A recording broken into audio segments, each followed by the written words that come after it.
Bruno. Boa noite, amigos da internet.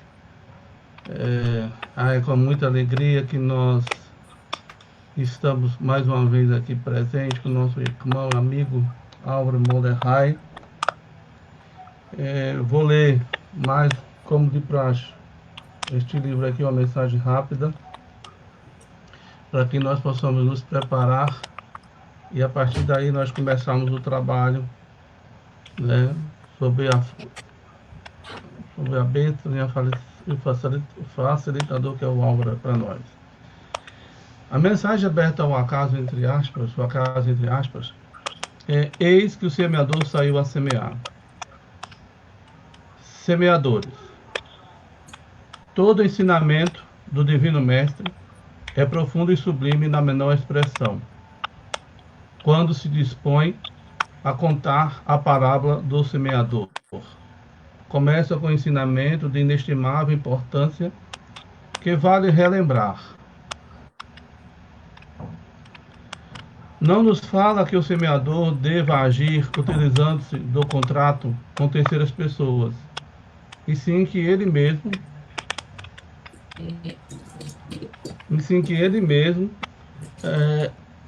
se dispõe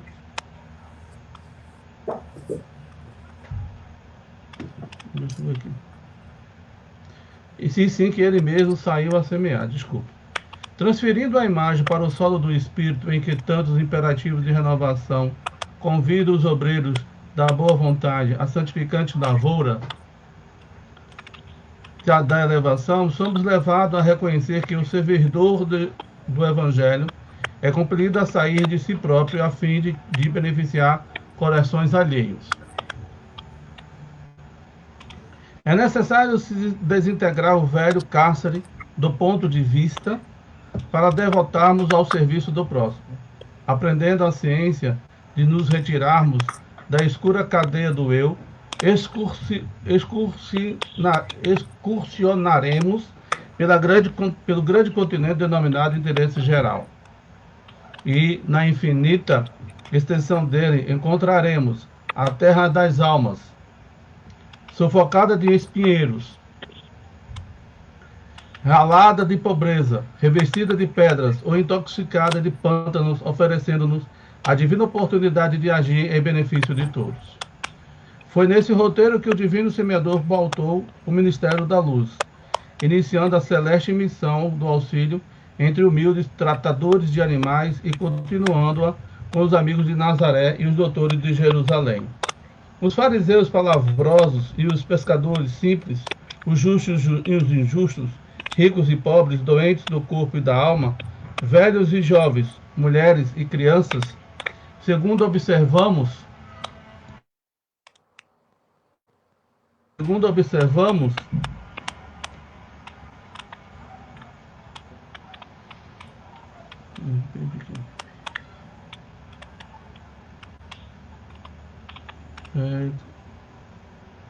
fenomenal na ferida de São José, encontramos terra sufocada de espinheiro, ralado de pobreza. Peraí, só um instantinho. Segundo observamos, o semeador do céu ausentou-se da grandeza a que se acolhe e veio até nós, espalhando as claridades da revelação e aumentando-nos a visão e o discernimento. Humilhou-se para que nos exaltássemos e confundiu-se com a sombra, a fim de que a nossa luz pudesse brilhar, embora lhe fosse fácil fazer-se substituído por milhões de mensageiros, se desejasse. Afastemo-nos, pois, das nossas inibições e aprendamos com o Cristo a sair para semear, do livro Fonte Viva, capítulo 64. Então, vamos fazer a nossa prece, pedindo a providência divina que nos envolva.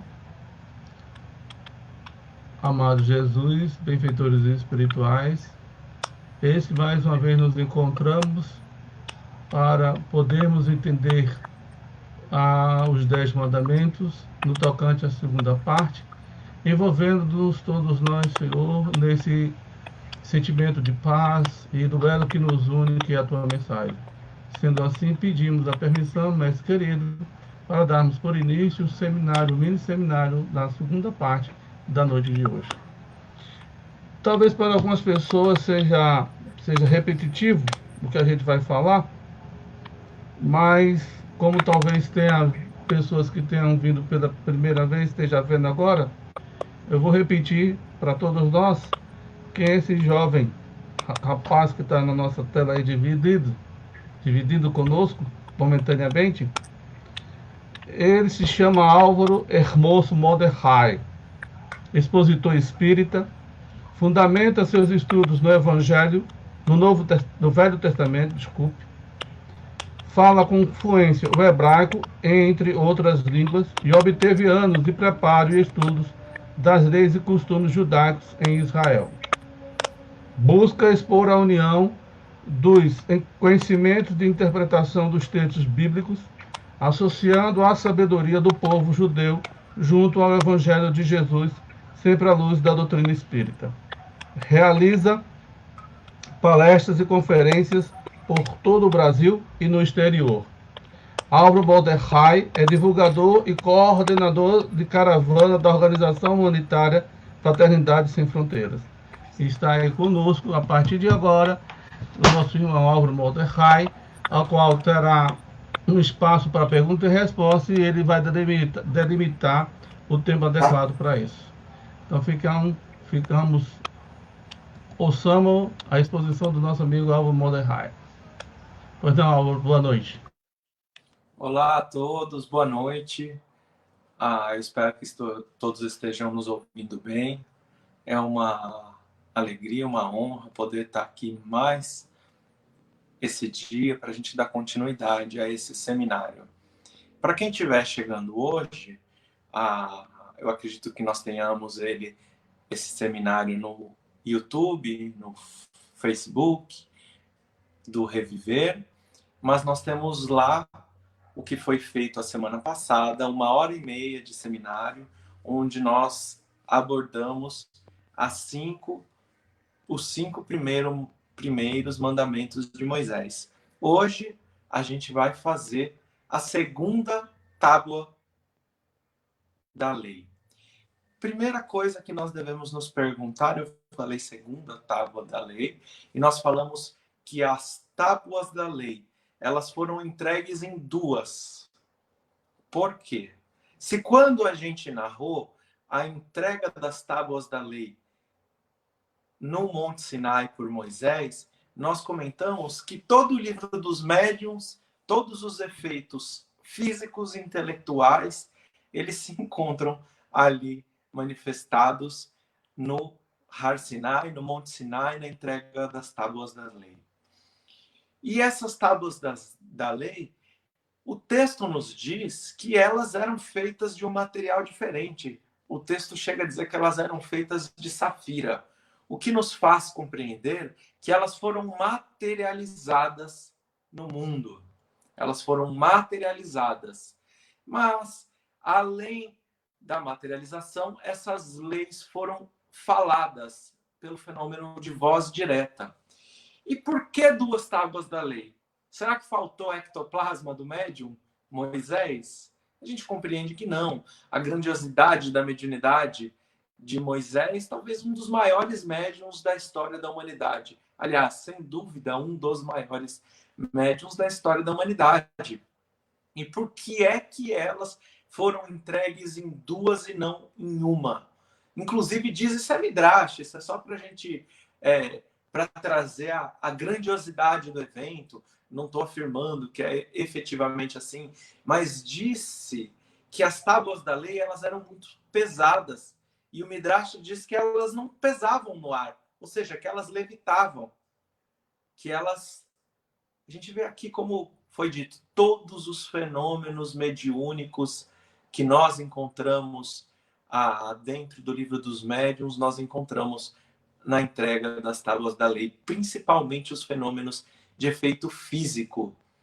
E a gente pode parecer até sobrenatural, mas eu tive a oportunidade de estar em uma reunião de materialização de espíritos, e o primeiro fenômeno, depois de voz direta, foi foram objetos que levitavam dentro da sala. Então, é uma coisa que, ao tempo, não havia explicação, era um milagre. Hoje nós entendemos, de acordo com a luz da doutrina espírita, que esses fenômenos, eles são naturais e possuem explicação. Então, por que 2 tábuas e não uma? Se o problema não foi ectoplasma, se o problema não é peso, se não tem nenhum problema recorrente em 2 tábuas, em obter uma tábua. Por que 2? Porque a gente vai encontrar o primeiro mandamento de Moisés, eu sou o Senhor teu Deus, correlacionado ao 6º, não matarás. Nós vamos encontrar o 2º, não terás outros deuses, você não vai colocar outros deuses na minha frente, você não vai adorar outros deuses. Ele está correlacionado com o 7º, não cometerás adultério. O 3º, não tomarás o nome de Deus em vão, ele está correlacionado ao 8º. O 4º, lembra-te do dia do sábado, do dia do descanso, do dia do Shabat, ele está correlacionado ao não levantarás falso testemunho. E o 5º, honrar pai e mãe, ele está correlacionado a não cobiçarás o que é do próximo. Então, nós vamos encontrar aqui as explicações e essas correlações que ficaram, acredito que bem fundamentadas na primeira parte do seminário, elas vão servir de base para a gente compreender o 2º. Dentro da primeira tábua, nós encontramos obrigações do homem para com Deus. Dentro dessa 2ª, nós vamos encontrar obrigações do homem para com o homem. Então, 6º mandamento, lo tirtsa, não cometerás assassinato, você não pode cometer um homicídio. Algumas traduções, e a maior parte delas, coloca como não matarás, mas tem uma diferença entre não matar e não assassinar. Qual é a diferença? Você pode, por exemplo, matar um animal para se alimentar dele. E na nossa condição evolutiva, no nosso planeta, isso ainda é comum. Então, o mandamento, ele está se referindo à relação de um humano com outro humano, não de um humano com um animal. E por que é que assim está escrito que existe essa correlação? Eu sou o Senhor teu Deus, com não matarás. A gente vai encontrar lá no capítulo 9, versículo 6 de Gênesis, escrito assim: aquele que derrama sangue humano deverá ter seu próprio sangue derramado pelo homem, pois Deus fez o homem à sua imagem e semelhança. No seminário da semana passada, nós falamos da centelha divina, que ela é colocada dentro de um simbolismo, dentro de cada um de nós, por Deus, naquela passagem onde, no capítulo 2, versículo 7, onde assim está escrito: Deus formou do pó da terra o homem e soprou na sua narina um sopro de vida. Nós vimos que toda a criação do livro de Gênesis, a representação da criação de todo o nosso planeta e de todo o nosso universo, ele se dá por palavras. Vaiomer Elohim Rior, e Deus disse, haja luz. E Deus disse, separem-se as águas de cima das águas de baixo. E Deus fala. Falar exige um nível de esforço que a gente consegue falar por horas. Mas soprar, a gente só consegue soprar por um tempo curtinho. Através desse soprar por um tempo curto, para homens simples, das quais receberam esse texto há mais de 3.000 anos atrás, e há 3.000 anos atrás, esses homens simples, apesar de sua simplicidade, eram intelectualizados e espiritualizados, esses homens conseguiriam compreender pela linguagem primária do Oriente. Qual é a linguagem primária? É a parábola. Então aqui se compreende que Deus coloca uma força simbólica, porque Deus é onipotente, não tem diferença de grande força ou menor força para Deus, ele é onipotente. mas um simbolismo de que ele comete um esforço, se acomete de um esforço muito maior na criação do espírito. E quando ele sopra, ele coloca a sua essência dentro do homem. Então a centelha divina, ela brilha dentro de todos nós. E por brilhar dentro de todos nós, Deus colocando dentro de um simbolismo, um pedacinho dele dentro de cada um de nós, que vai dar condição do nosso espírito se desenvolver em potencialidades pela infinitude dos tempos, porque isso tem um início. Deus é eterno. Ele criou o tempo e o espaço. Ele criou o princípio. No princípio, criou Deus os céus e a terra. Ele está antes do princípio. E Deus nos criou. Ele é eterno porque se encontra como o criador do princípio. Nós temos a infinitude dos tempos porque nós temos um início, um princípio no nosso espírito. Então, cada um de nós leva Deus dentro de si. E Jesus falou isso para nós lá no Evangelho de João: vós sois deuses. Podeis fazer tudo aquilo que faço e muito mais. Deus se manifesta dentro de cada um de nós.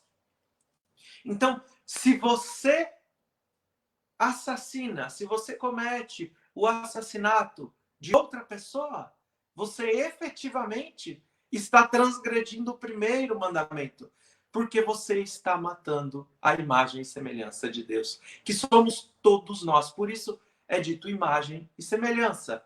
Não é imagem no sentido físico, porque Deus não tem forma física. Ele criou a matéria, ele é imaterial. Um dos atributos trazidos por Kardec, lá na pergunta número 13 do Livro dos Espíritos.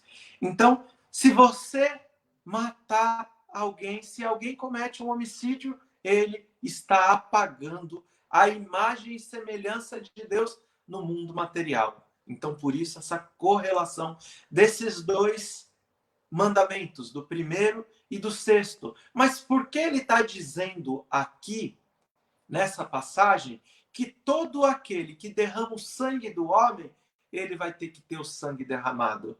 Sempre a gente tem que ler, procurar compreender o espírito da letra e não a letra, porque a letra mata, o espírito vivifica. Aqui vem trazer para nós o livro de Gênesis uma referência à lei de causa e efeito. Então, quando nós falamos sobre a reencarnação no judaísmo, no seminário passado, nós trouxemos como curiosidade as informações que quem nos entrega essas informações é o Rav Yitzhak Luria. Ele viveu no século XVI na Espanha, ele morou em Israel, morou na Espanha, passou pelo Egito, ele passou por diversos países. Mas esse grande rabino, esse grande cabalista, ele vem nos trazer não apenas a reencarnação, que já é milenária, desde o princípio do judaísmo, como a gente está vendo dentro desse versículo, ela é pertinente, ela faz parte, o judaísmo ele é reencarnacionista na sua essência, nas suas raízes, mas ele está trazendo aqui para nós que aquele que comete um homicídio, ele vai ter que expiar isso de alguma forma. E o Rav Yitzhak Luria, lembrando que eu não estou afirmando que essas reencarnações são verdadeiras, mas eu estou trazendo o contexto trazido por esse rabino, por esse grande rabino, como material didático, apoio para que nós possamos compreender. Ele vai dizer que Caim, quando mata Abel, Abel seria Moisés. É uma das primeiras, ou talvez a primeira encarnação de Moisés no planeta Terra.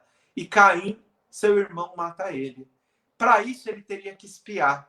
A gente vai encontrar aqui no livro de Êxodos, nos primeiros versículos, nos primeiros capítulos, aqui a gente já está no capítulo 20 do livro, a gente vai encontrar uma referência onde diz que um egípcio ele agredia gravemente um judeu. E Moisés, que havia saído do palácio, havia sido adotado por Bátia, pela filha do faraó, ele saía do palácio para defender os judeus, para ver a realidade do povo que ele tinha nascido, e ele, quando vê aqueles judeus sendo acometido por tanta agressividade por parte desse egípcio, está escrito que ele falou o nome de Deus e aquele egípcio se tornou cinza na areia do deserto. Ou seja, ele foi morto. Algumas pessoas dizem que Moisés cometeu esse homicídio. Obviamente, a altura desse missionário não permitiria que ele fizesse moralmente, ele não poderia regredir a esse ponto. A gente está dizendo de um dos maiores missionários do planeta. Mas diz o texto que ele olhou para um lado, olhou para o outro e não tinha ninguém. Então ele diz o nome de Deus. Ele olhou para um lado, olhou para o outro, viu que não tinha ninguém na terra do Egito para ajudar o seu povo. Então ele clama a Deus. E a justiça divina intervém, fazendo com que aquele homem tenha o seu desencarne. Tudo isso é simbólico, tá, gente? Não estou falando que com uma palavra Moisés matou, não. E quem acha que isso é agressivo, se a gente olhar lá o livro há 2000 anos, o encontro de Jesus com o senador Públio Lentulus, salvo engano, posso estar enganado, no capítulo 5 da primeira parte, salvo engano, acho que eu me enganei o capítulo, mas vai encontrar o diálogo de Jesus com Públio Lentulus. E Jesus usa essas mesmas palavras para o senador Públio Lentulus. Ele fala, basta um raio, um pensamento de Deus, estou falando das minhas palavras, para que todo o império dos Césares se torne cinzas. Então, as mesmas palavras do livro de Êxodos são trazidas por Jesus lá no diálogo. Quem tiver curiosidade, depois vale a pena ler isso com calma. Então, ali, Caim, ele estaria o quê? Espiando aquela morte agressiva. Nós sabemos que existem outras formas que o amor, uma boa ação cobre uma multidão de pecados. Então, nós estamos trazendo aqui uma fração dessa lei de causa e efeito que está sendo simbolizada aqui no livro de Gênesis, onde traz sobre matar a imagem e semelhança de Deus. Então, tem uma outra passagem que a gente encontra no livro de Gênesis, que é o seguinte: Abraão, ele desce até o Egito e ele tem Sara como sua esposa. Sara era a mulher mais linda daqueles dias, é dito no livro de Gênesis, e Abraão tem medo de ser assassinado no Egito.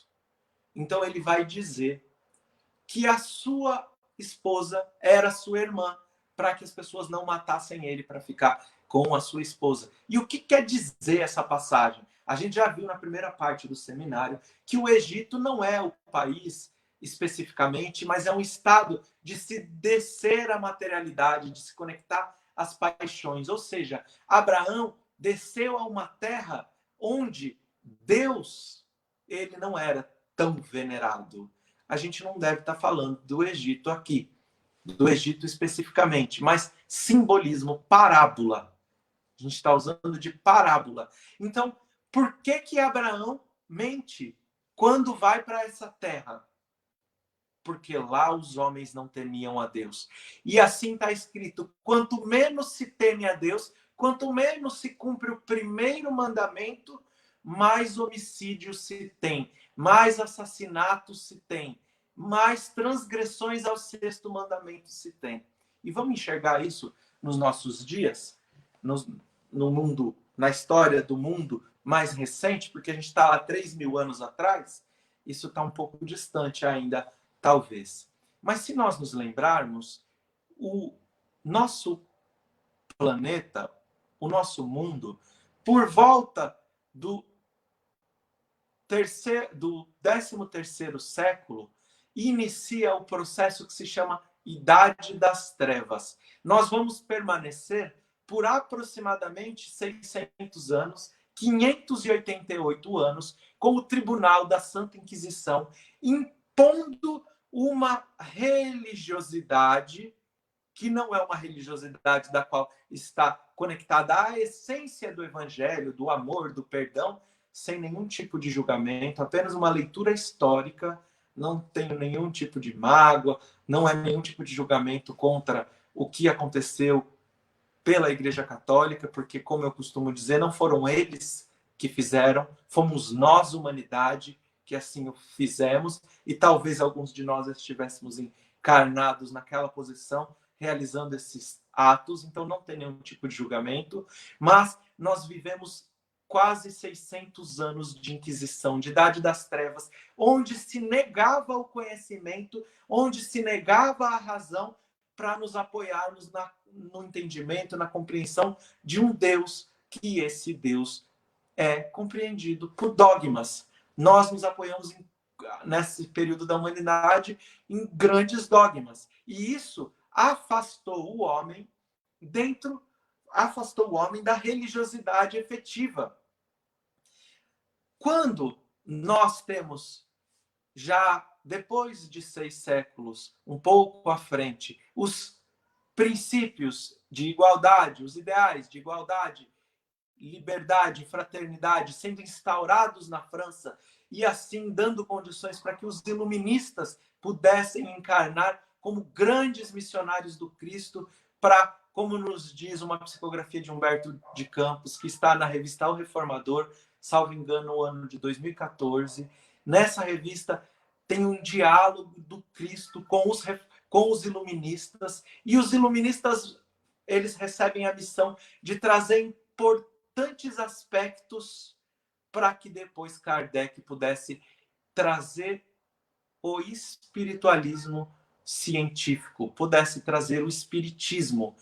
E nessa conversa é retratado por Humberto de Campos a mensagem a Kardec dizendo que ele não seria compreendido ao seu tempo.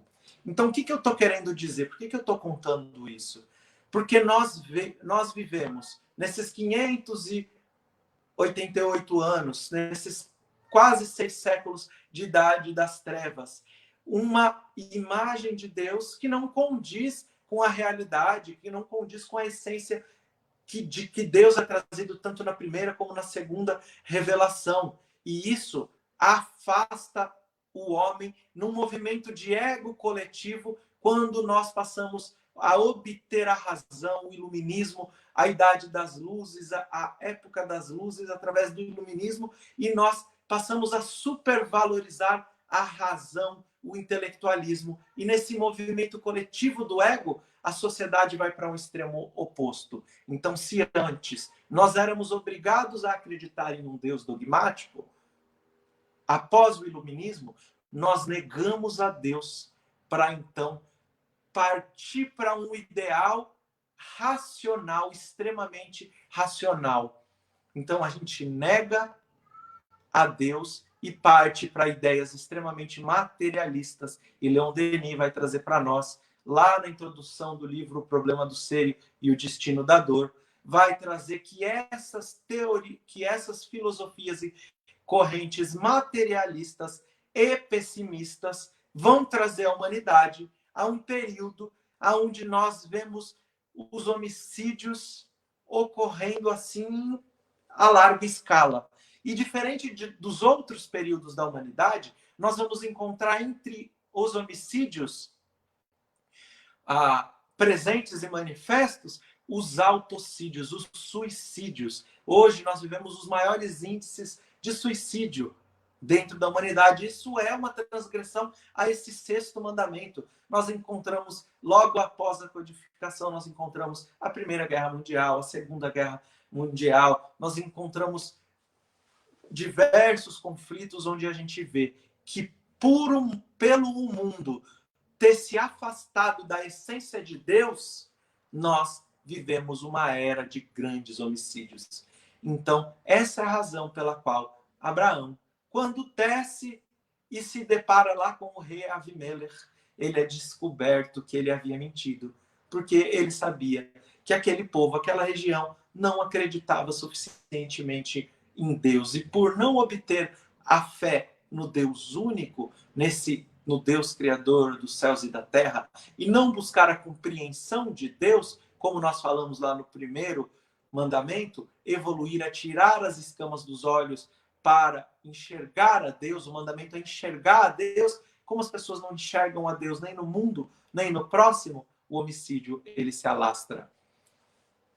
Então, esse é o 6º mandamento. Eu espero que vocês tenham conseguido entender. Eu sempre gosto, já falei isso da última vez, de olhar os rostos para saber se as pessoas estão compreendendo, se está dando para acompanhar a filosofia desse mandamento e dos outros.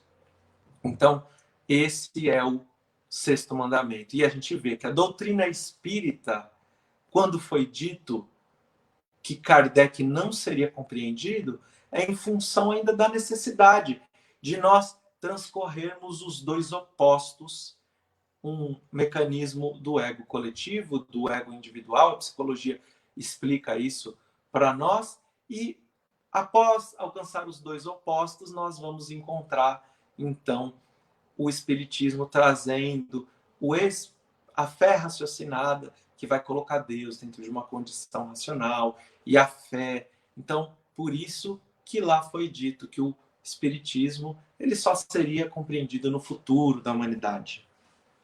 7º mandamento, Lotinaf, não cometerás adultério. E esse mandamento nós falamos que ele está correlacionado a não terás outros deuses.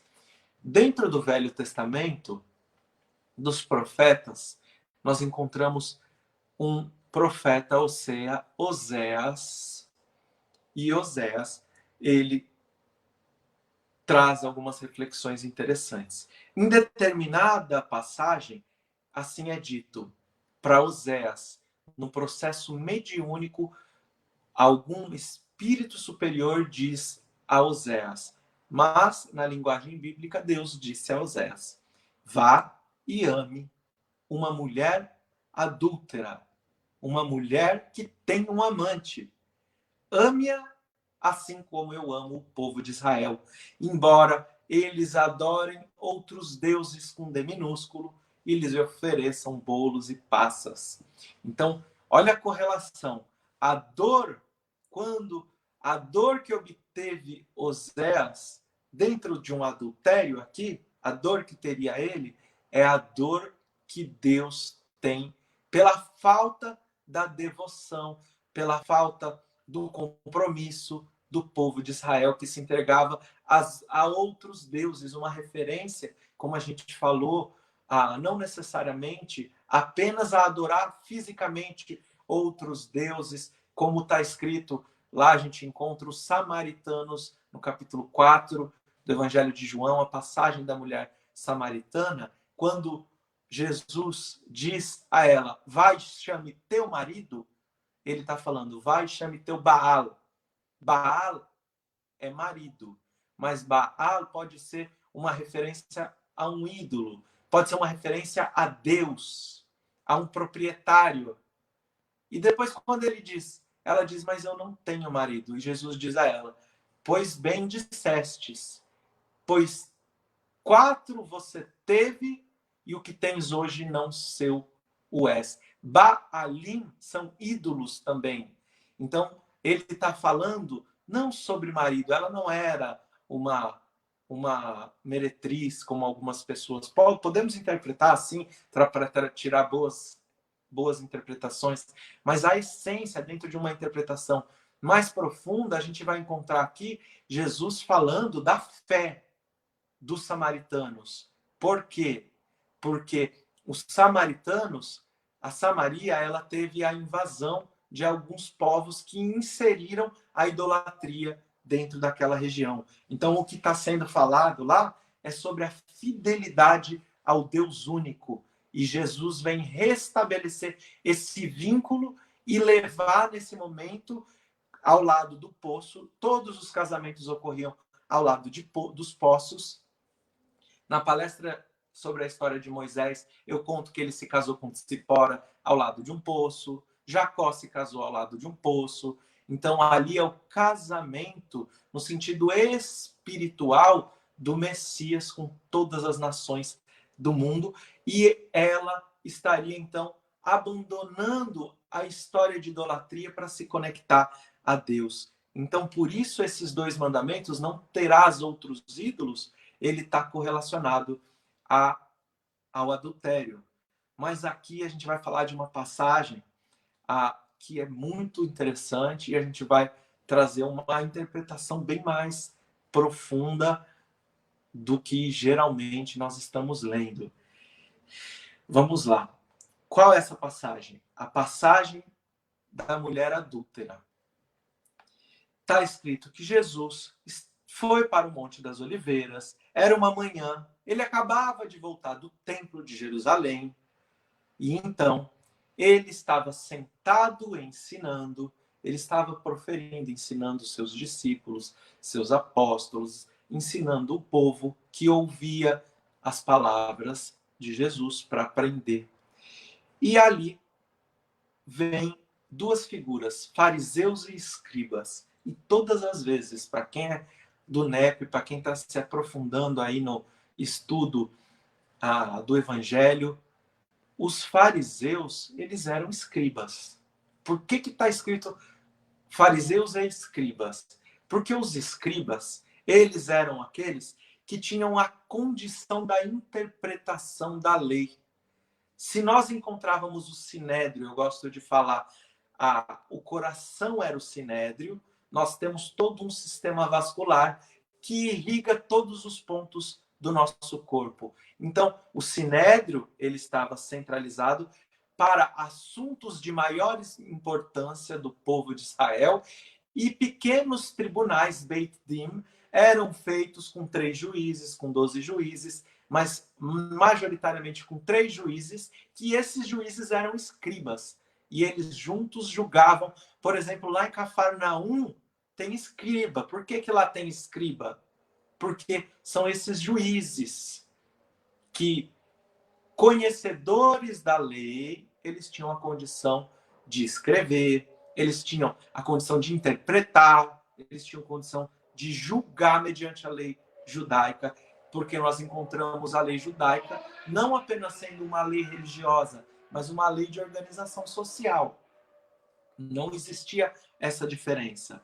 Então, por que são trazidos os escribas? Porque eles poderiam apresentar um julgamento, eu não vou saber a palavra exata, pelo direito, mas assim, ele poderia apresentar uma acusação contra Jesus. E o intuito era esse, apresentar uma acusação contra Jesus, causar uma cilada. Por isso que está escrito lá, fariseus e escribas. E dessa forma, eles apresentam uma mulher. E eles dizem, essa mulher foi pega em adultério. A lei de Moisés manda que ela seja apedrejada. O que diz você? A passagem diz que Jesus escrevia com o dedo na areia. Quando a mulher é trazida, Jesus não se manifesta. Quando a sua moral ela é colocada em prova, nesse momento, Jesus se manifesta. Por quê? Não importa o que cada um faz dentro da sua intimidade. E Emmanuel vai nos dizer que em matéria de amor e de sexo somos todos devedores. Esse é o quesito que a humanidade mais está demorando ainda para se purificar, vamos assim dizer, das suas imperfeições morais. Então, nesse momento, Jesus, ele diz, aquele que não pecou, atire a primeira pedra. E essa passagem foi uma passagem que eu já tinha lido algumas vezes, mas quando eu fui estudar ela mais a fundo, ela me intrigou. Por quê? Ela se encontra no Evangelho de Lucas. Lucas foi orientado por Paulo de Tarso a escrever esse evangelho. Paulo de Tarso era doutor da lei. Então, Paulo não escreveria algo que não estivesse de acordo com a lei judaica. Não existe a pena de morte por apedrejamento, como está sendo dita nessa passagem. Não existe a pena de morte dentro do judaísmo, onde você pega uma pedra e atira na pessoa. Então eu falei, peraí, tem alguma coisa aqui. Paulo, através de Lucas, está tentando trazer alguma mensagem para a gente. Qual é a mensagem que está sendo trazida? Se a gente olhar lá no Atos dos Apóstolos, no versículo 20, no capítulo 26, versículo 9 a 11, Paulo está dizendo, o Atos dos Apóstolos também foi escrito por Lucas, tá, gente? Paulo está dizendo assim: e havendo recebido a autorização dos principais sacerdotes, encarcerei muitos santos nas prisões, e quando os matava, aí está escrito assim a tradução, eu dava meu voto para eles. Essa palavra em hebraico, em grego, perdão, é catéforo. Catéforo, dar o meu voto, significa jogar uma pequena pedrinha. Ele jogava uma pequena pedrinha. Nos tribunais da antiguidade, se colocava um cesto, vamos assim dizer, e os juízes sentavam com pedrinhas na mão. Uma pedrinha branca, uma pedrinha preta. Se você quisesse absolver, se você fosse um juiz e você quisesse absolver, você jogava uma pedrinha branca. Se você quisesse condenar, você jogava uma pedrinha preta naquele cesto. E assim, naquele local. Ao final de todos os juízes jogarem, contavam-se as pedrinhas e você ia saber se aquela pessoa foi condenada ou não. A palavra que está em grego, dentro desse pergaminho, dessa passagem da mulher adúltera, não é catéforo, mas a gente compreende que pode ter existido um erro de tradução, já que as lições elas eram passadas por aqueles que pensavam em hebraico. Paulo pensava em hebraico, apesar de falar grego, e Lucas também. Ele tinha sua vivência dentro do mundo judaico. Todos os outros evangelistas, eles eram judeus, falavam primariamente o hebraico, não falavam o grego. Essas traduções, na sua maioria, foram feitas posteriormente. Então, a gente compreende que existe aqui esse atirar a primeira pedra como no sentido do julgar. E à luz da doutrina espírita, isso fica bem claro. Porque Kardec, no Evangelho segundo o Espiritismo, coloca essa passagem dentro do item não julgueis para ser julgado. Então, a mensagem principal não é a pena de morte.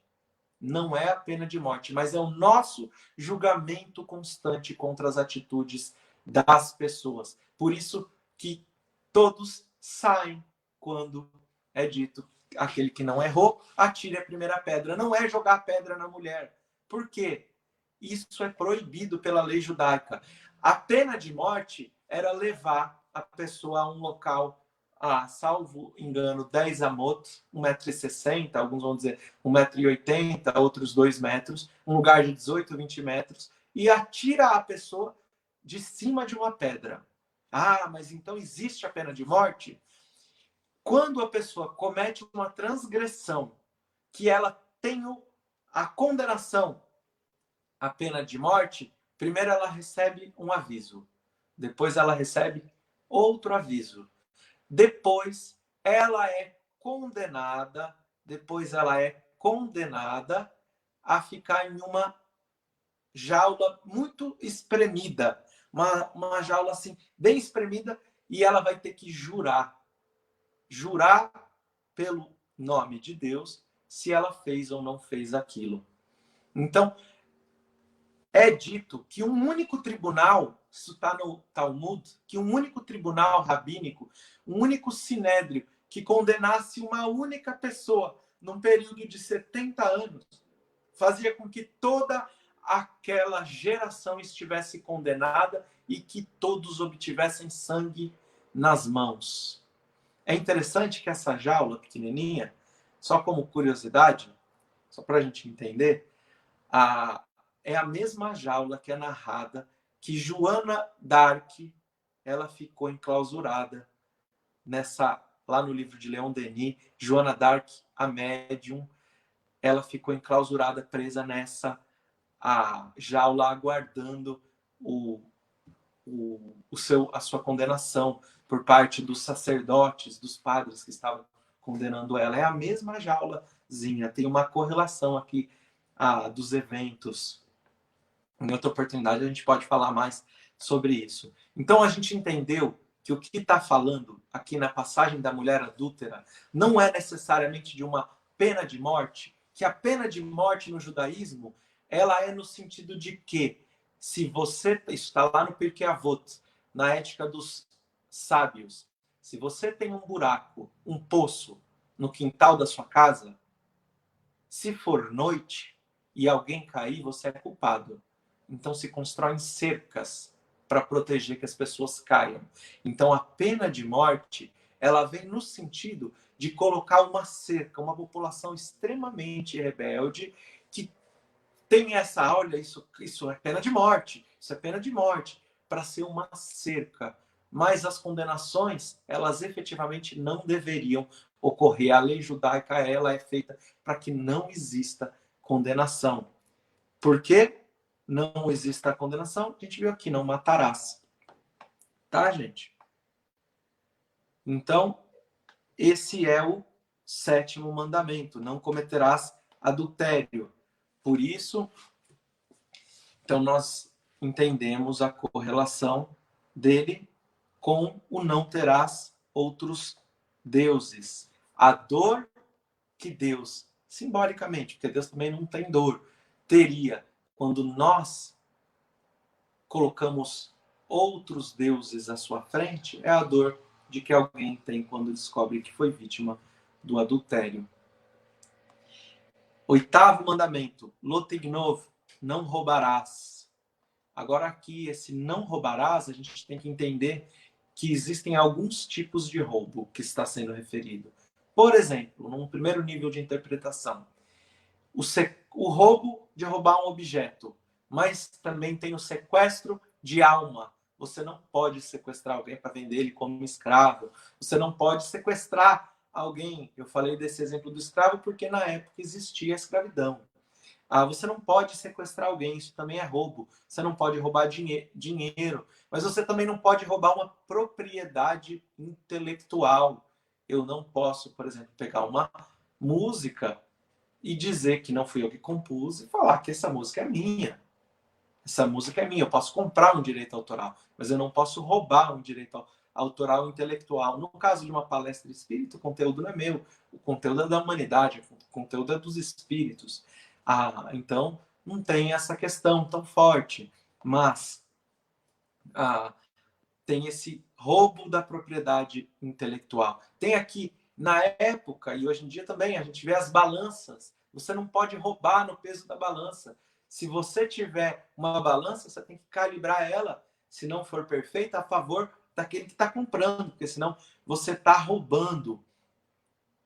E qual correlação, a qual mandamento nós estamos aqui? Não roubarás está correlacionada a não tomarás o nome de Deus em vão.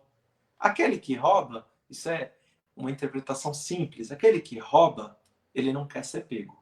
E se ele for pego, está escrito que ele vai jurar por Deus, ou seja, ele vai jurar que ele não roubou, porque ele não quer ser pego. Então ele vai jurar. E aquele que usa o nome, e aquele que rouba, ele faz com que Deus, ele acha com que Deus não esteja olhando o que ele faz. Aquele que jura o nome de Deus em vão, ele faz com que ele acha que Deus não está ouvindo o que ele está dizendo. É um simbolismo, tá, gente? Esses simbolismos são muito presentes, são parábolas trazidas dentro da tradição judaica. Então, aquele que rouba, ele tem a intenção de que Deus não veja. Aquele que jura o nome de Deus tem a intenção de que Deus não ouça. Agora a gente encontra aqui, aprofundando num nível mais profundo de interpretação, a gente encontra dentro do Talmud, Yerushalmi, nós encontramos, em um compêndio de livros, nós encontramos a palavra de que está escrito de que todos os bens, assim como no Evangelho segundo o Espiritismo, de que todos os bens do mundo, do universo, pertencem a Deus. Tudo que nós temos não nos pertence. São calção, é um empréstimo de Deus para nós cumprirmos a sua vontade e assim vencermos as nossas paixões e evoluirmos. Então, nós não somos dono de nada, tudo é de Deus. Então, quando uma pessoa vem até a mim sobre a necessidade material e eu não ajudo, é claro que a gente não está falando de nenhum radicalismo, de nenhum fanatismo, não é que você tem que dar tudo que você tem, não, mas você tem que agir com conexão ao divino, você tem que fazer o seu máximo, auxiliar dentro das condições que nós aprendemos sobre a caridade.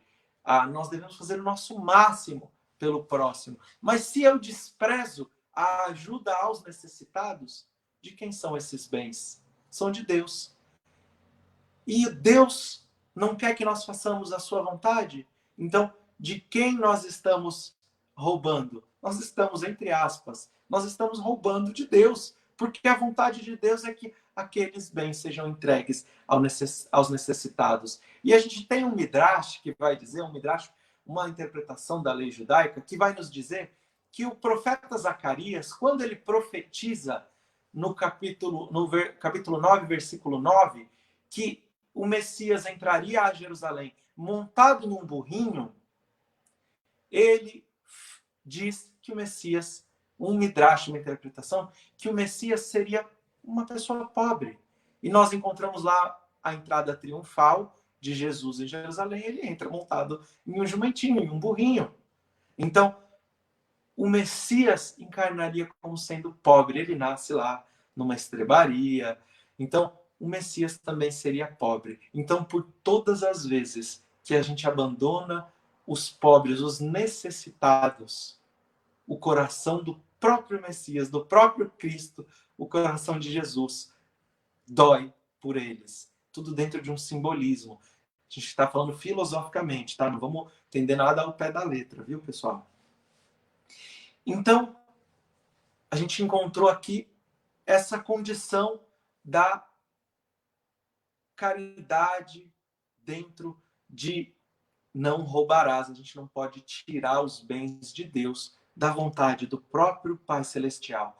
Mas se a gente pegar a pergunta 886 do Livro dos Espíritos, já que o Zohar traz essa questão, Zohar é o livro, estou dando o nome do livro em hebraico, traz essa questão do coração do próprio Messias se condoer por aqueles, pelos necessitados.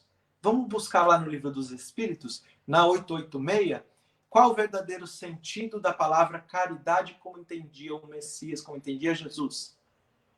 Então está escrito: benevolência para com todos, indulgência das imperfeições e perdão das ofensas. Então, o perdão, ele é um direito do nosso irmão. A benevolência, os nossos atos de bondade para com o próximo, é um direito dele. Deus nos colocou no mundo sob o objetivo de cumprirmos a sua vontade. Ele nos dá o livre-arbítrio para que nós possamos evoluir mediante os nossos esforços próprios. E a indulgência, a gente, voltando à passagem da mulher adúltera, essa condição de não julgarmos, nós não temos a condição de julgar, e o único que tinha ali era Jesus, e ele não faz o julgamento dela, nós temos que ser lenientes em relação ao nosso olhar para com os outros, enxergar as boas características e compreender que cada um tem o seu tempo. A gente não sabe o que se passa no íntimo, na história, desde a criação daquele espírito.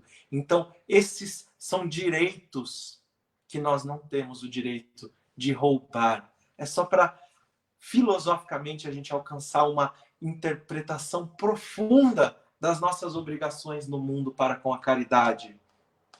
Esse é o 8º mandamento. E o 9º mandamento: Lota aneberach da sheker. Você não vai levantar falso testemunho contra o teu próximo. Dentro de uma interpretação simples, a gente sabe que a gente não pode falar uma mentira de alguém. Mas a gente também não pode ser testemunha em um julgamento, sendo que aquilo não é verdade. Mas também a gente vai encontrar aqui a proibição dentro de uma interpretação ainda simples de que você não pode acreditar em algo que você não viu.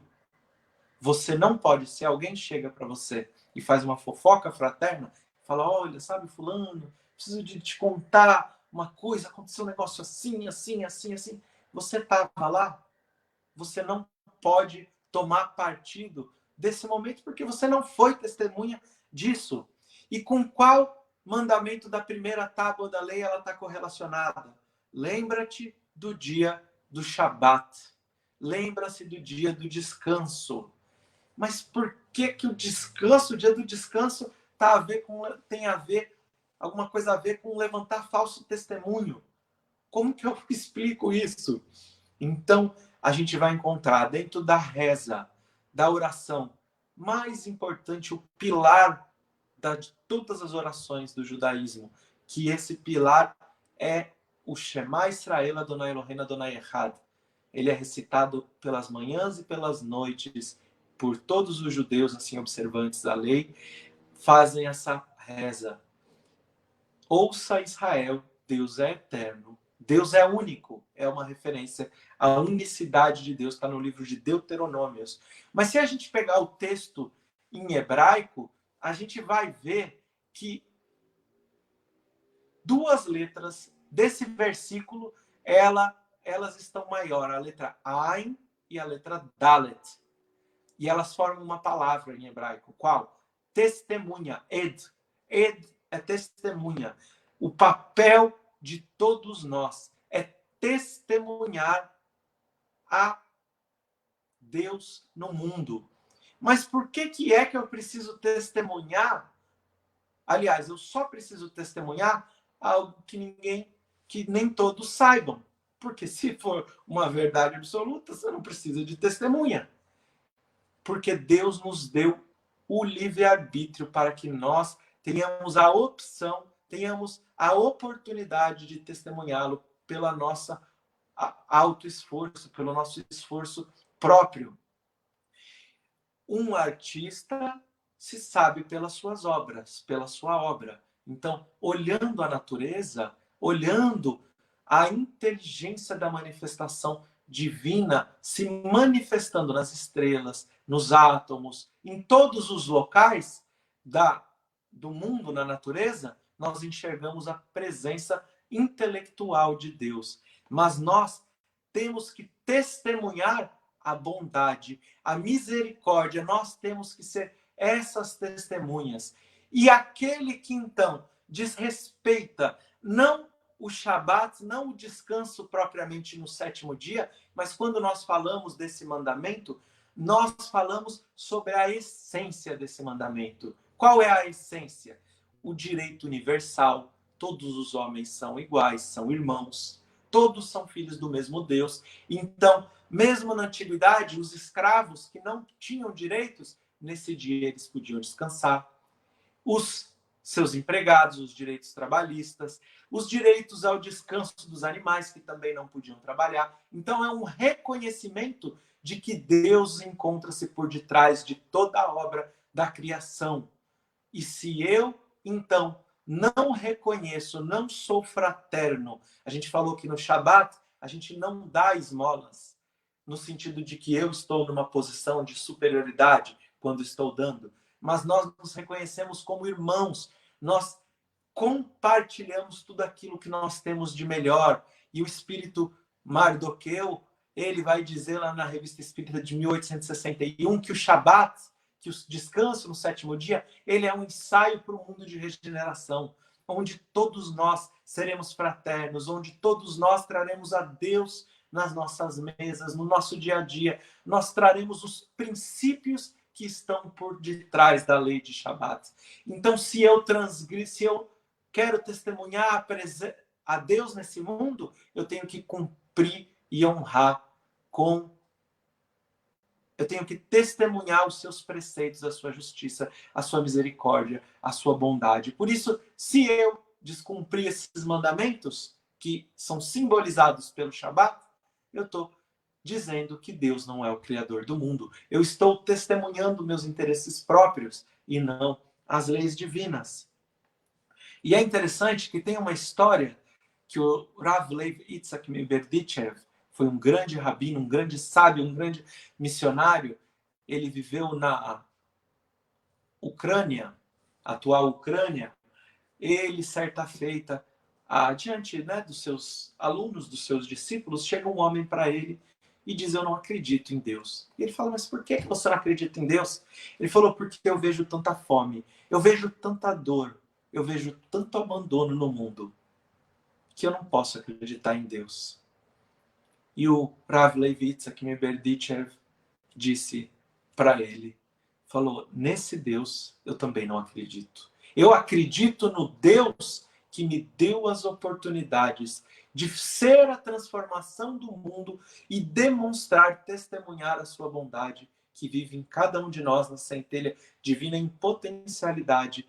Eu acredito no Deus que me deu as condições de transformar o mundo através do meu exemplo, das minhas atitudes. E Mahatma Gandhi vai dizer para nós que que o exemplo não é a melhor maneira de se educar. Não é. O exemplo não é a melhor.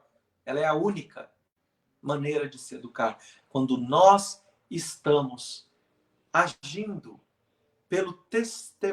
testemunhando a bondade de Deus, a misericórdia, pelos atos de bondade, de justiça, de caridade, de amor, nós estamos educando a humanidade a se aproximar sendo testemunha, a se aproximar de Deus, o Criador dos céus e da terra. Então, esse é o 9º mandamento.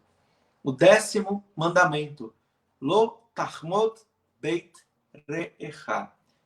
Você não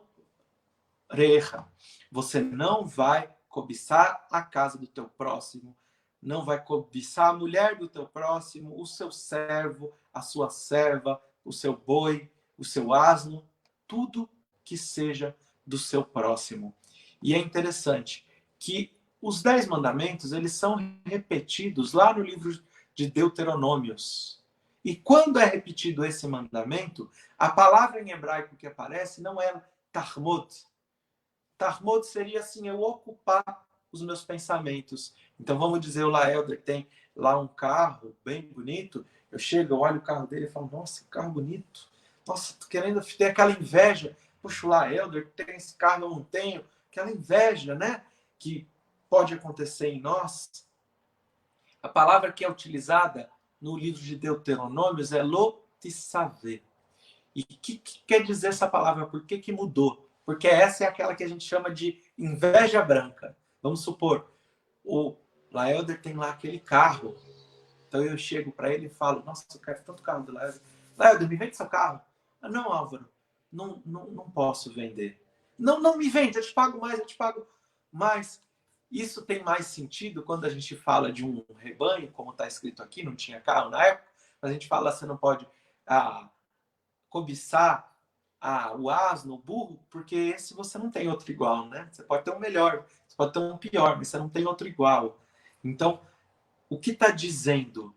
Que a gente não pode ter desejo pelo que é dos outros. Mas se a gente lembrar, quando a gente falou lá do primeiro mandamento, nós falamos o seguinte: nós falamos que você não consegue ordenar que alguém creia em Deus, que isso nasce do seu íntimo, que nasce do íntimo de cada um.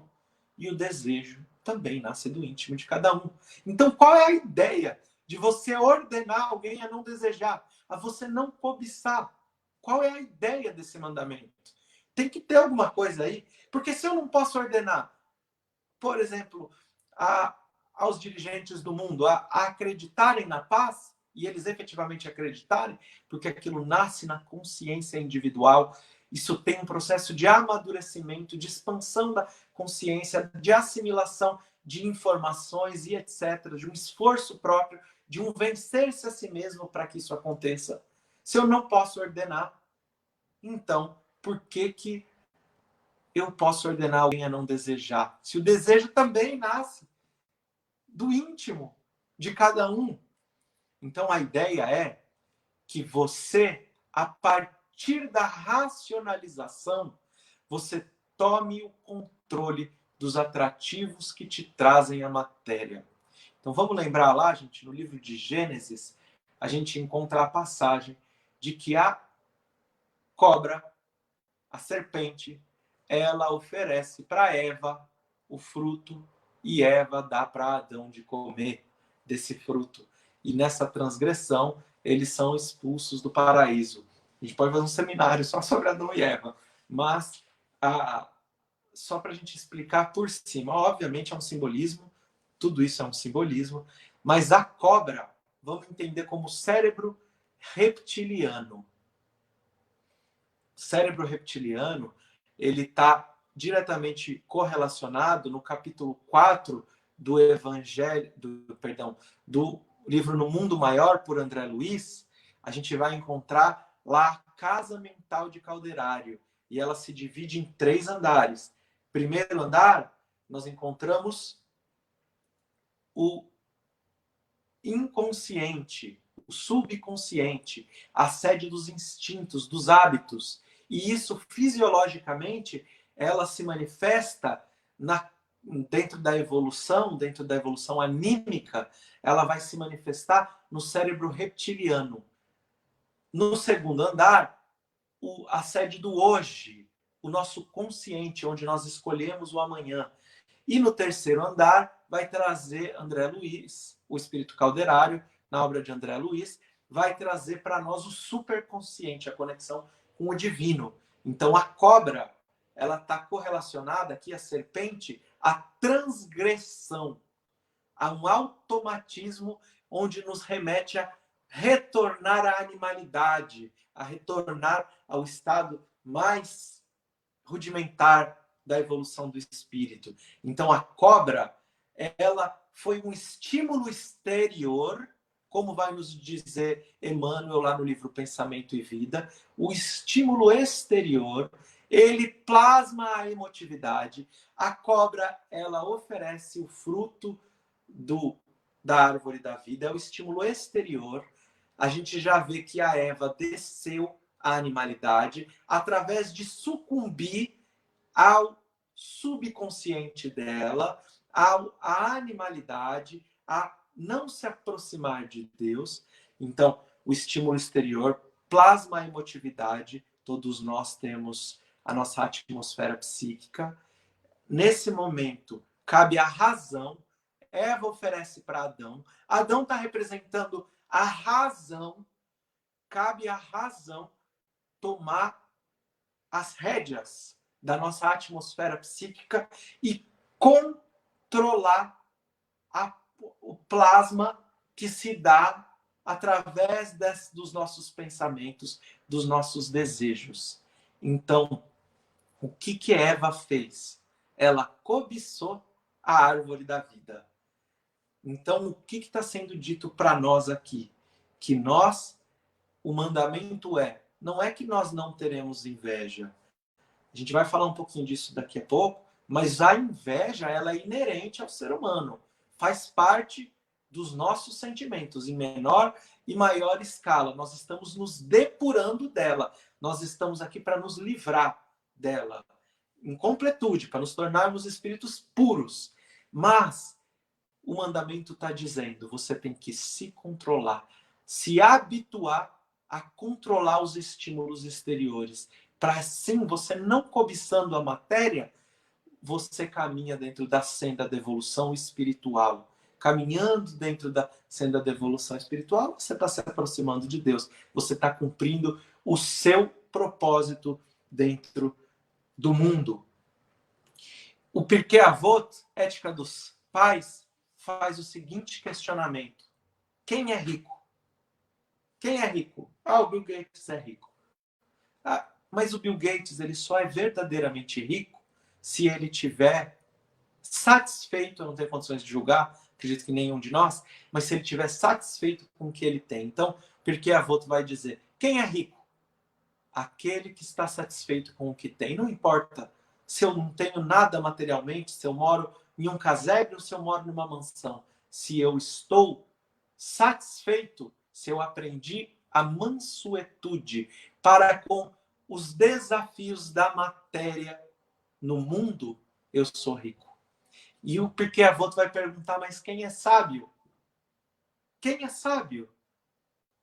Se só Deus é a inteligência suprema e perto de Deus todos temos a aprender, quem é sábio? Para nós, aquele que aprende com todos. Aquele que aprende do homem mais simples ao homem mais inteligente, mais sábio do mundo. Assim dizendo, este é considerado o homem sábio. Por quê? Porque numa escala onde o tempo é relativo, ele vai alcançar uma inteligência de um espírito crístico. Então, será que a gente não pode desejar, cobiçar nada no mundo? Pode. Tem uma coisa que a gente pode cobiçar. Qual? As coisas, os alcances espirituais. Então, por exemplo, num sentido bom, eu posso cobiçar ter a bondade de Chico Xavier. Eu posso cobiçar ter a dedicação de serviço de Chico Xavier, de Madre Teresa, de Francisco de Assis. Eu posso cobiçar, obter aquilo como um objetivo espiritual, o exemplo como missão. Essa é a única coisa. O conhecimento eu posso cobiçar desde que através do meu próprio esforço. Eu posso cobiçar, entre aspas, a gente está usando a etimologia da palavra hebraica aqui, tá? Não no sentido, eu posso desejar ter o conhecimento que Divaldo Pereira Franco tenha. Não o reconhecimento e não ser o expositor. Porque isso é uma questão material, mas sim alcançar espiritualmente eu posso, então, cobiçar no sentido de aproximar. Quando a gente vê o Sermão do Monte, Jesus, amanhã, inclusive, a gente vai fazer essa palestra sobre o Sermão do Monte, Jesus sobe no monte não no sentido de se tornar superior a todos aqueles que lhe ouvem, mas no sentido de se tornar o exemplo para que todos o alcancem. Então eu posso almejar chegar em Jesus, guia e modelo da humanidade, sem que isso me seja ilícito. Assim. Então, com qual mandamento nós estamos encontrando a correlação? Não cobiçarás o que é do próximo, está correlacionado a honrar pai e mãe. Por que honrar pai e mãe? Por que honrar pai e mãe? Porque quando nós compreendemos que Deus, Ele é o Pai de toda a humanidade, nós honramos a sua vontade quando voltamos para o propósito da evolução espiritual e não caímos na tentação que a matéria impõe para nós. A maior forma de nós honrarmos a Deus é nos voltarmos para a transformação íntima e nos tornarmos homens de bem, homens no sentido de humanidade, homens e mulheres de bem.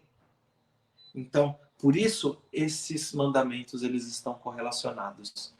E quando a gente começou essa palestra, antes de falar o primeiro mandamento, a gente falou que nós temos 620 letras dentro dos 10 mandamentos. E a gente explicou que a Torá, a lei que foi entregue, a primeira revelação como um todo, ela foi entregue com 613 mandamentos ali no Har Sinai, no Monte Sinai, e esses 613 mandamentos têm os 10 mandamentos como sendo parte deles. Mas antes disso, Noé trouxe 7 mandamentos para a humanidade.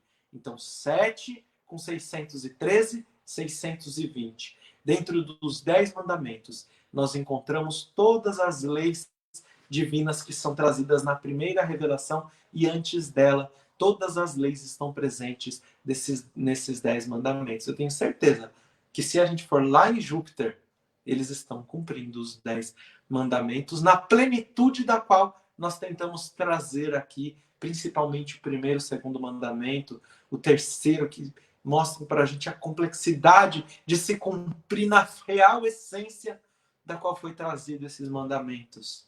Mas qual é o sentido, então, para que nós, começando com 620 letras, agora terminamos com as 620 letras, que nós temos 620, entre aspas, degraus, a escada de Jacó. E cada uma das letras que nós interiorizamos no nosso espírito como alcance, como elevação espiritual desses 10 mandamentos, dessas 620 letras, é uma forma, um canal que se abre para que efetivamente nós estejamos cumprindo a vontade de Deus nesse mundo. Então, eu não estou acompanhando o tempo, mas essa é a nossa exposição, finalizando o seminário que iniciamos na semana passada. Essa é a nossa exposição sobre os 10 mandamentos.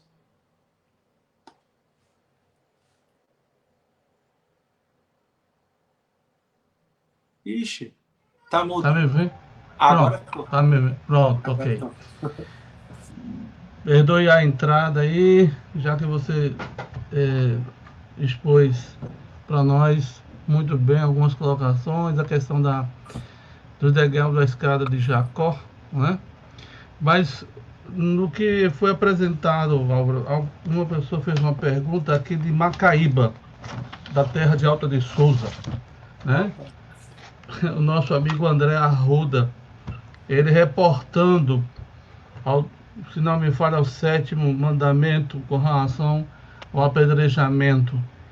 Ele reporta a questão do livro Paulo e Estevão, que está registrado lá naquele livro, que Estevão fora apedrejado. E poderia dar alguma explicação desse contexto? Ah, sim, com certeza. Aqui a gente vê porque Paulo era o vaso escolhido, é o vaso escolhido do Cristo.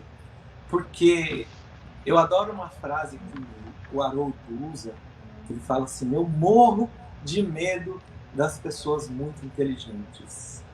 Quando a gente falou que lá no Talmud, lá dentro do compêndio das leis, da dialética, da discussão, de todas as leis do povo judeu, de todas as tradições orais, e de tudo aquilo que está escrito, são mais de 70 livros. Quando a gente diz que alguém faz parte do Sinédrio, é porque ele tem aquele conhecimento, fazia parte, né? Não existe mais, fazia parte do Sinédrio, ele tinha todo aquele conhecimento. Gamliel, está escrito lá em português, Gamaliel, ele era o Nassi, o líder espiritual do povo judeu. Ele era o responsável pela perpetuação da fé judaica para o povo judeu. Então, Paulo, ele era tão inteligente, ele era tão capacitado intelectualmente, que ele tinha tanto conhecimento da lei, que ele iria substituir Gamliel, ele ia substituir o Nassi, ele ia ser o líder espiritual de todo o povo de Israel. Então, quando Paulo demonstra o seu conhecimento, e ele faz com que os outros 71 membros do Sinédrio, com que todos os outros membros do Sinédrio acatem a sua lei, o seu entendimento, o seu julgamento para apedrejar Estevão, que não é como nós falamos, não é esse apedrejamento, jogar as pedras e ficar jogando, todo mundo jogando.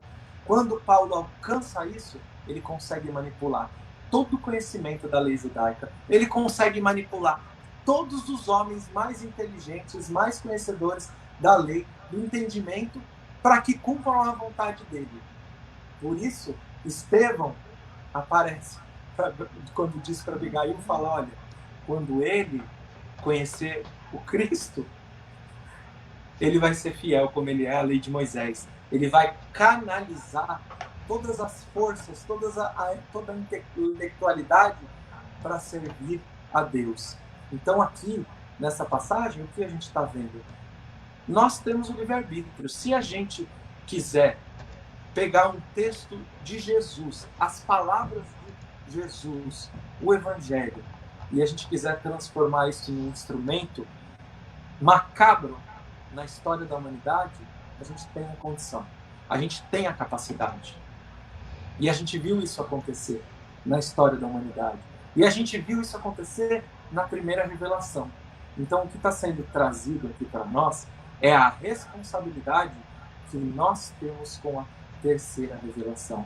A responsabilidade individual de cada um de nós, mediante a todo esse conhecimento, mediante as testemunhas, como a gente falou aqui de testemunhar, mediante as testemunhas da terceira revelação. Eu ouvi uma psicofonia de Dr. Bezerra de Menezes e ele disse nessas palavras: vocês são os apóstolos do Cristo, os apóstolos da terceira revelação. Vocês têm o mesmo compromisso de cada um daqueles que foi chamado para servir ao Cristo na obra do seu Evangelho. Vocês têm a mesma responsabilidade. E o nosso compromisso com a terceira revelação, assim como Paulo tinha esse compromisso com a primeira e com a segunda revelação, nessa instauração, a gente está enxergando aqui a grandiosidade desse homem. E a gente vai ver que, como está escrito no Talmud, não foi Paulo, não foi apenas Paulo que foi culpado por aquilo que aconteceu, mas foi toda a geração. Toda a humanidade naqueles dias foi culpada por termos, eu estou me incluindo lá, estou incluindo a todos nós, humanidade, por termos feito da palavra de Deus, da primeira revelação, da segunda revelação, e às vezes a gente se equivoca tanto também na terceira revelação. Quando está escrito que Estevão segura suas roupas, está lá no Atos dos Apóstolos, que ele segura, que Paulo segura as roupas de Estevão, é porque você, quando tinha um julgamento, você tinha que estender como um símbolo de uma bandeira, com um pano, uma bandeira, um sinal, para que todos fossem lá ouvir aquele julgamento, para que fossem testemunha do que está acontecendo. Então a responsabilidade não é apenas de Paulo. E o seu arrependimento, a sua transformação, não é a criação de novas energias. Sim, depois ele vai criar novas potencialidades, abrir novos caminhos de comunicação. Mas é a transformação do velho homem. É canalização de toda a potencialidade intelectual, de toda a potencialidade que ele já tinha para dessa vez servir ao Cristo. Álvaro, não sei se você está vendo aí, está postado aí, se não tiver eu vou ler para ti. Luciana, lá do Reviver, ela pergunta: gostaria que ele falasse um pouco mais sobre a confiança das pessoas ao passarem pelo Mar Vermelho. Eu acho que foi a exposição que você fez na primeira parte lá, né? Eu acho que é isso aí. Então vamos lá. Vamos nos lembrar que dentro desse simbolismo que a gente trouxe o contexto todo do qual foi passado os 10 mandamentos, a gente traz o contexto para se entender e tirar o espírito da letra, trazer isso para o nosso dia a dia, porque se fosse só uma história que não tivesse ensinamentos para o nosso espírito, qual seria o sentido? Então, a gente falou que o povo judeu saiu do Egito, caminhou por 7 dias no deserto, o exército do faraó perseguia o povo, os hebreus, o povo de Israel. Quando eles chegam na beira do Mar Vermelho, eles se dividem em 4 grupos, e cada um desses grupos vai dar uma opinião, uma sugestão a Moisés. Então, o primeiro queria se matar, o segundo queria voltar escravo para o Egito, o terceiro queria fazer guerra, o quarto queria rezar. E aí a gente vai obter a interpretação de que Moisés não acata nenhum deles. Obviamente, a violência não traz resultados. Se entregar um problema ao problema ou fugir do problema não traz resultados, não é o objetivo, mas a gente encontra a rezar, só rezar, sem ter obras, também não é a proposta. A proposta é sim rezar, sim se entregar a Deus, se conectar à espiritualidade superior, a Deus, ao Cristo, mas depois de rezar, a gente se colocar em obras ativas. E a gente trouxe lá o capítulo 20 do livro Sinal Verde, por André Luiz, onde ele traz 4 instruções a nós para quando nos encontramos mediante um obstáculo. E a gente falou de um homem que ficou registrado o seu nome pela grandiosidade da sua fé. Nachshon ben Aminadav. Nachshon, filho de Aminadav. Esse homem, ele se entrega na fé mais pura, se coloca em conexão com Deus, faz a conexão, se coloca em preces, faz tudo o que ele pode para naquele momento sentir a confiança de Deus. E dentro desse simbolismo, ele vai caminhando em direção à água do Mar Morto, do Mar Vermelho, perdão, às águas do Mar Vermelho. E outros homens grandes de fé vão acompanhando ele.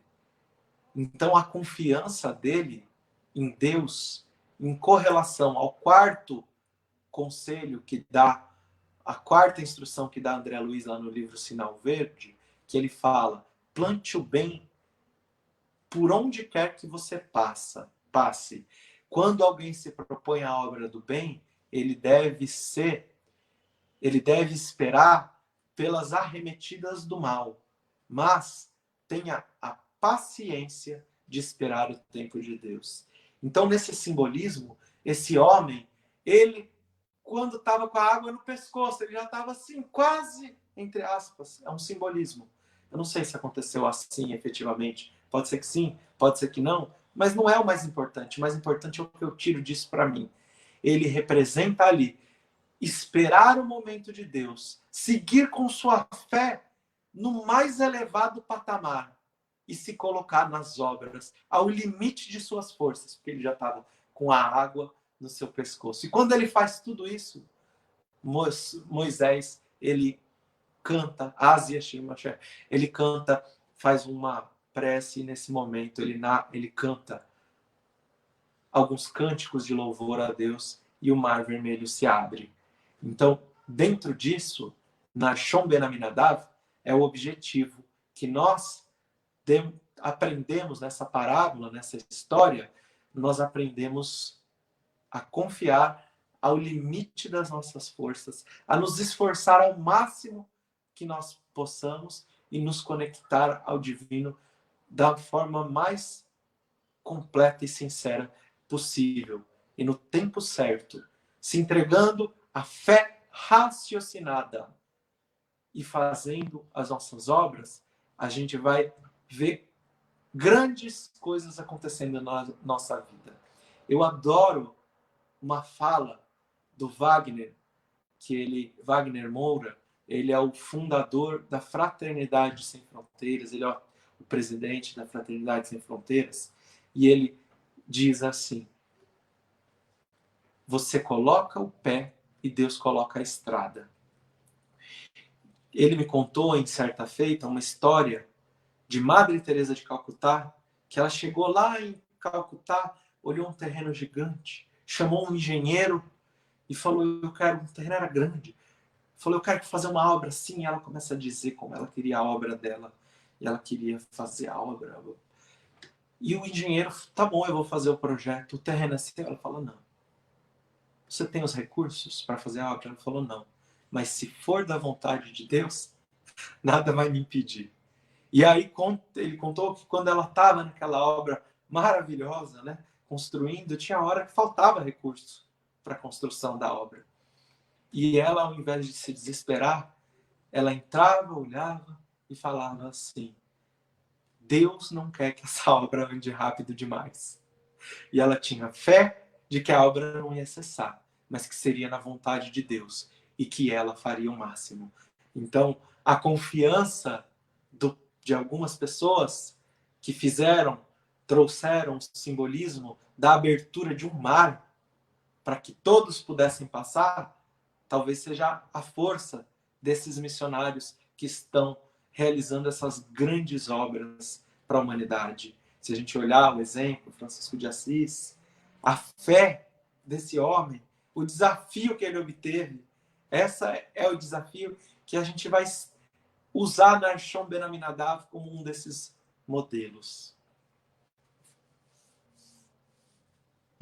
Álvaro, acho que ninguém está fazendo pergunta, então eu vou fazer uma. Se eu souber. Não é sábio, com certeza. Dentro dessas 10 leis apresentadas, na realidade me acorde outra pergunta. Moisés quebra a tábua quando ele desce do monte e vê que o pessoal estava adorando o bezerro de ouro. E posteriormente, em vez de 10 segundo alguns, aumenta mais 2 mandamentos, né, na segunda recepção da lei. Digamos assim, há um tom irônico, por vezes, de alguns escritores, historiadores, que Deus deve ter esquecido, né, de ter botado no primeiro, por isso que Moisés quebrou a primeira tábua, né, vamos dizer, de uma forma irônica lá, que eu não compactuo com essa situação. Por que essa dicotomia? É a primeira pergunta, certo? E a segunda, existe uma conexão entre o primeiro e o 10º, ou um se sobrepõe ao outro?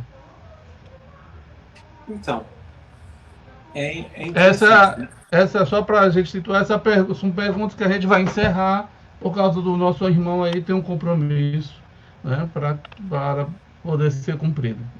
Pois não, Álvaro. É Ouçamos. interessante. A gente vai ver amanhã, eu vou falar um pouquinho disso, e até algumas pessoas falam, Deus teve raiva e quis destruir o povo de Israel nesse momento. A gente vai trazer amanhã, na palestra das bem-aventuranças, o sentido da misericórdia que é trazido e é questionado por Moisés. Moisés pede para entender a misericórdia divina. E a gente vai entender o sentido da misericórdia. O grande ensinamento dessa passagem onde Moisés quebra as tábuas da lei, primeiro ele mostra a sua fragilidade, porque ele teve raiva, apesar da grandiosidade desse missionário. A Emmanuel, como eu disse na primeira exposição, chamei ele de o profeta maior. Ele aparece na transfiguração do Monte Tabor. A grandiosidade desse missionário, ele ainda tinha sentimentos humanos. E essa mesma raiva, quando o povo de Israel tem fome e sede e começa a pedir que queria carne, e Deus fala para ele, fala com a pedra, e ele com raiva bate na pedra, e a pedra dá água, né, mina a água da pedra. Essa mesma raiva que ele teve, está escrito que foi esse o motivo pelo qual ele não entrou na terra de Israel. E a gente falou que entrar na terra de Israel não é circunscrita, como diz Gamaliel, lá no livro Paulo e Estevão, ele não está circunscrita a um local físico, mas alcançar um estado espiritual. Apesar de sua grandiosidade, ele comete um equívoco ali, quando ele sente raiva e bate com o cajado, porque o povo acreditou que o cajado dele era mágico. Estou dando entre aspas aqui. Que o cajado era mágico e não a autoridade moral e a capacidade mediúnica dele. Então aqui, ó, a gente criou um probleminha. Qual? A mistificação. Não sei se ele nasce aqui, mas Moisés, ele se equivoca pela raiva. Então a gente tem que entender como, num momento onde você está conectado a Deus, não foi só Moisés que errou, o povo adorou o bezerro de ouro, não foi todo o povo, mas o povo adorou o bezerro de ouro. A gente tem que entender que o que está se falando, assim como Jesus na tentação do deserto, é da fragilidade do homem. A gente encontra lá no livro Renúncia também. Alcione, quando encontra ao responsável pela encarnação dela aqui na Terra. Ela fala que queria encarnar, ela fala, e ele explica, olha, você não precisa mais encarnar no planeta Terra, você já alcançou uma evolução espiritual. Ele fala, mas eu quero, mas eu quero, mas eu quero. E ele fala, olha, muitos vão para lá como missionários e lá permanecem nos seus equívocos, em função da fragilidade que a matéria coloca, e fala dos sentimentos que a gente vai sentir. E a tentação de Jesus no deserto, ela é simbólica, porque ele já é um espírito puro. Kardec diz lá para nós na Revista Espírita que espíritos crísticos, espíritos que se depuraram completamente de suas imperfeições, eles se tornam infalíveis até mesmo na carne. Então, esses mandamentos, esses 2 a mais, eles são continuação de outros já ditos. Eles estão mais explícitos. Não tem, obviamente, esquecimento para quem? Para Deus, porque Deus é a inteligência suprema. Então ele não pode esquecer, uma inteligência suprema não esquece. Não pode ter esquecimento. Então, a gente tem que entender sempre que a letra mata, o espírito vivifica. A letra mata. Quando a gente falou lá do apedrejamento, da pena de morte, a gente tem que tirar a letra do espírito e não entender literalmente. O grande equívoco, o maior dos equívocos da humanidade, isso é uma coisa que eu falo toda exposição. O maior equívoco é a leitura literal do texto. A gente tem que ler literalmente porque ele está escrito e a gente respeita a mediunidade desses missionários que assim trouxeram por inspiração esses textos bíblicos como um todo. Mas a gente tem que extrair o espírito da letra.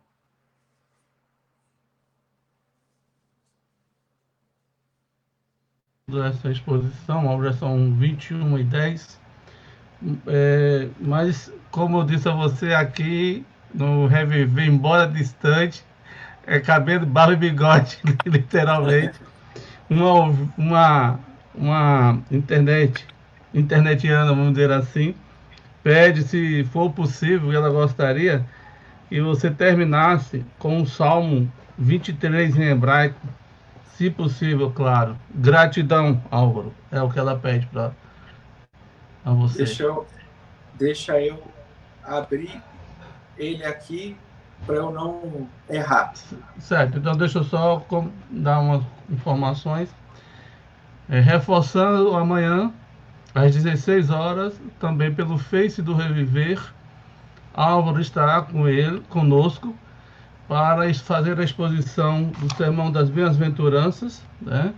E para que a gente possa se deleitar mais uma vez desse nosso irmão que tão prazerosamente aceitou o convite da nossa casa, bem como a presença de todos vocês durante esse período, desde sexta-feira, né? E indo, se Deus quiser, até dia 30, com a nossa irmã Sandra. A nossa programação geral é amanhã às 16 horas, Álvaro Moderai conosco sobre o Sermão das Bem-aventuranças, no capítulo 5, né, de Mateus. Dia 16, é o nosso irmão Rafael Lavarini, que também vai abordar sobre o Sermão das Bem-aventuranças. Dia 23, o professor Severino Celestino, abordando também o sermão, os capítulos e versículos do Sermão da Bem-aventurança. E dia 30 também, sábado, às 16 horas, nossa irmã Sandra Borba. Então, estamos, assim, recebendo presente desses maravilhosos facilitadores que se dispuseram a nos dar essa dádiva para todos nós. Tem a palavra, Aldo, se já conseguiu o que estava procurando. Já que o senhor falou de todos esses amigos queridos, eu vou deixar o meu imenso abraço, o meu gigantesco respeito ao Rafael Lavarini, a dona Sandra Borba, aí de Natal, e também ao professor Severino Celestino, todos os amigos queridos de caminhada, pessoas que eu me sinto honrado de poder estar compartilhando dos mesmos assuntos, falando das mesmas bem-aventuranças, do mesmo sermão, e de ter eles como amigos e irmãos de caminhada, pessoas que têm o meu amor, o meu carinho, o meu respeito. Então, eu vou tentar cantar em hebraico o Salmo 23. E esse salmo, esse cântico, ele é muito especial para mim. E então vamos lá. Peço perdão, que eu não sei cantar. Mizmor leDavid, Adonai roi lo echsar, Bihinois deshe, Yar betzeini, Almei menuchot, Yenach aleini. Nafshi yoshevet Yam cheni Veyemagele Tzedek Lemaham Shemo Gam Tielech Begetz Malvet Lo irara Ki ata Yimadi Sheyevtecha Umishavtecha Sheyevtecha Umishavtecha Hema yanachamuni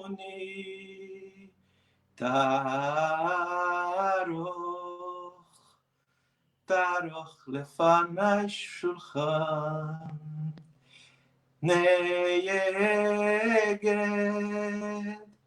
Neged tzorerai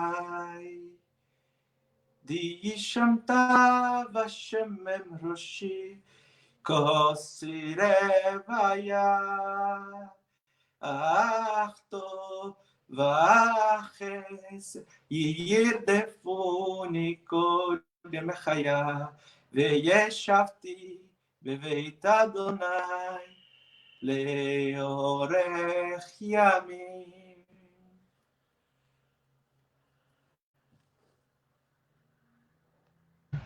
Bom, sendo assim, ouvindo Álvaro declamando o Salmo 23 em hebraico, agradecemos a presença de todos, contando novamente com todos e com mais alguns amanhã às 16 horas, o nosso irmão de coração, que hoje distante fisicamente, mas estreitado pelos laços da fraternidade, do amor, pelo ideal da doutrina espírita, tentando colocar o cristianismo em nossos corações.